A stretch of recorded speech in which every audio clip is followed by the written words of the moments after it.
అప్పట్లో టీచర్ గారండి మా వాడిని కొట్టినా పర్లేదండి, దారిలో పెట్టండి అనేవారు. మరి ఇప్పట్లో టీచర్ మా వాడిని కొట్టారంట, అసలు ఎందుకు కొట్టారు, మీకు ఏ రైట్స్ ఉన్నాయని కొట్టారు అని అంటున్నారు. అప్పట్లో టీచర్ ఇంటికి వస్తున్నారని తెలిస్తే చాలు కాళ్ళు చేతులు వణికిపోయేవి, ఇంటికి దూరంగా పారిపోయే వాళ్ళం. ఇప్పట్లో టీచర్ ఇంటికి వస్తే చాలు హాయ్ టీచర్ అని పక్కన కూర్చుని చక్కగా కబుర్లు చెప్తున్నారు. అప్పట్లో టీచర్స్ డే వస్తుందంటే చాలు క్లాస్ వాళ్ళందరూ మనీ వేసుకుని టీచర్స్కి ఏదో ఒక సర్ప్రైజ్ ఇవ్వాలని, గిఫ్ట్లు కొనాలని ప్లాన్స్ చేసుకునేవాళ్ళు. బట్ ఇప్పట్లో టీచర్స్ డే అంటే టీచర్స్కే సన్మానం చేసుకోవాల్సి వస్తుంది.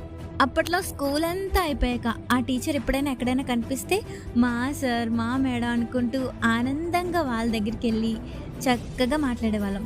బట్ ఇప్పట్లో స్కూల్ అంతా అయిపోయాక టీచర్ పక్క నుంచి వెళ్ళినా సరే కనీసం పలకరించరు, వీళ్ళని ఎక్కడో చూసినట్టుందే అని ఆలోచిస్తున్నారు.